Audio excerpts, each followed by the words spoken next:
Meanwhile, DepEd says classroom shortage in most parts of the country is now a thing of the past.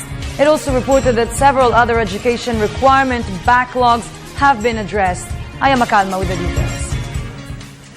After 5 years, the Department of Education has addressed the problems that each student, teachers, and parents have been complaining in the past. These include shortages in books, classrooms, and even the salaries of public school personnel.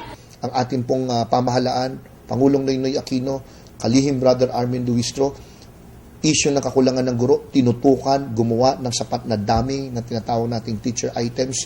Sa ngayon, ay nire-regularize na natin yung mga LGU paid teachers.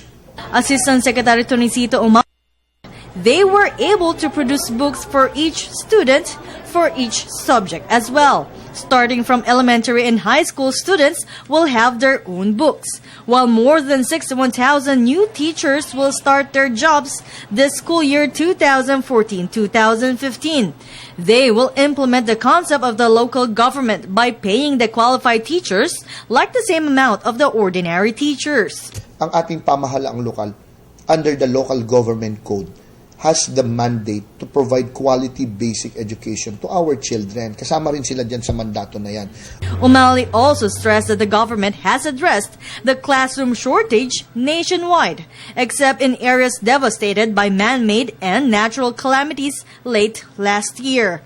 He assured that the government is taking steps to solve this problem, adding that all school buildings that they are going to build will be disaster-proof. Nais po natin siguraduhin na itong mga paaralan na ito, itong mga silid-aralan na ito ay matibay at kaya pong humarap maski kasing lakas ng intensity 9 o bagyo na may dala ng hangin hanggang 250 kilometers per hour. Yan ang gusto ng ating Pangulong Noynoy Aquino at yan po ang ating ginagawa. Ayaw na rin ng Pangulo at ng ating kalihim Brother Armin Luistro na magpatayo ng silid-aralan o paaralan sa mga lugar na magiging peligroso sa ating mga anak. Kaya't hindi basta-basta. Pag na-wash out dito at alam namin hindi safe dito, we cannot construct immediately some classrooms there. For the People's Television, this is Waywaya Macalma.